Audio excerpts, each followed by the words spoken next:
नमस्कार, मी मोहिनी सोनार. आपण पाहताय TV9 मराठी. बुलेटिनमध्ये टॉप 9 बातम्यांचा आढावा घेणार आहोत.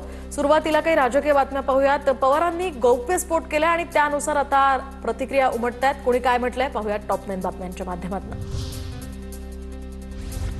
विधानसभा निवडणुकीवेळी दोन माणसं भेटली. 160 जागा निवडून आणण्याची गॅरंटी देत होते, मात्र मी आणि राहुल गांधींनी हा मार्ग नाकारला.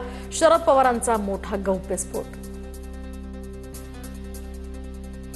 त्यांनी आम्हाला सांगितलं की महाराष्ट्रामध्ये 288 विधानसभेच्या जागा आहेत आणि तुम्हाला 160 जागा निवडून येण्याची गॅरंटी देते. राहुल गांधींसारख्या कपोलकल्पित कहाण्या आता शरद पवार सुद्धा सांगू लागलेत. पवारांवर राहुल गांधींच्या भेटीचा परिणाम झालाय. पवारांना दोन माणसं भेटल्याच्या दाव्यावर मुख्यमंत्री फडणवीसांची टीका. राहुल गांधी ज्याप्रमाणे सलीम जावेदच्या कहाण्या तयार करून त्यांच्या स्क्रिप्टवर त्या ठिकाणी रोज नवीन कपोलकल्पित कहाण्या सांगतायत, तशा प्रकारची अवस्था पवार साहेबांची तर झाली नाही ना.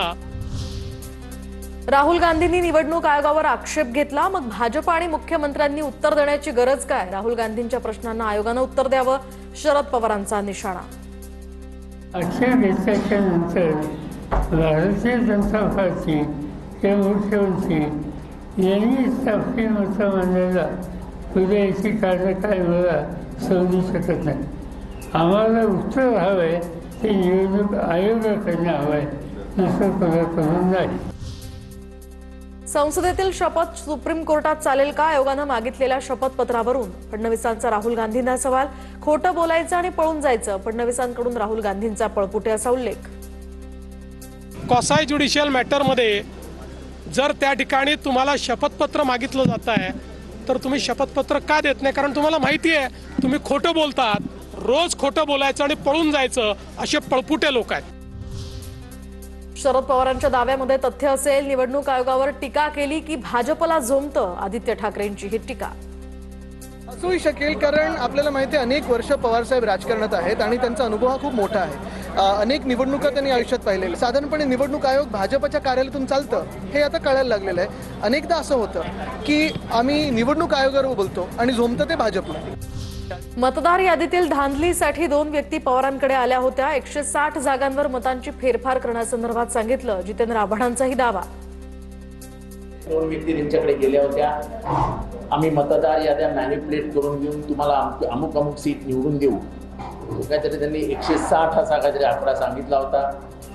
आणि मला जे पवार साहेब माहिती आहेत त्यांचा याच्यावर विश्वासच बसला. तर राहुल गांधी यांच्यासह मल्लिकार्जुन खरगेंची ठाकरेंसोबत चर्चा. निवडणूक आयोगाविरोधातील लढा हा अधिक तीव्र करणार. आयोगाविरोधात 11 ऑगस्टला इंडिया आघाडीचा मोर्चा, संजय राऊतांची माहिती. 11 तारखेला निवडणूक आयोगावर सर्वपक्षीय मोर्चा इंडिया ब्लॉकमध्ये आणि शिवसेनेचे सर्व खासदार त्या मोर्चामध्ये सहभागी होते. 11 ऑगस्ट रोजी इंडिया आघाडीचा मोर्चा हा केंद्रीय निवडणूक आयोगाच्या कार्यालयावर धडकणार. राहुल गांधींच्या मतचोरीच्या दाव्यानंतर देशभरात निवडणूक आयोगाविरोधात वातावरण तापण्यास सुरुवात.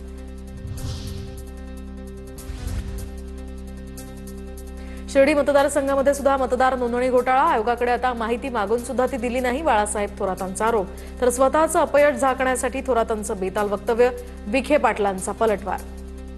इथे शिर्डी मतदारसंघामध्ये हा मतदार नोंदणीचा घोटाळा चाललेला आहे. त्यामध्ये तक्रारी सुद्धा निवडणूक आयोग केल्या होत्या की या मतदारसंघात अनेक घोटाळे चालले, हजारो मतदान वाढवले जातंय, हे थांबलं पाहिजे.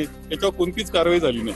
आपल्या स्वतःचा अपयश झाकण्यासाठी ते बेताल आरोप करण्याचं एक मला वाटतं एक परंपरा राहुल गांधींनी त्या ठिकाणी निर्माण केलेली आहे.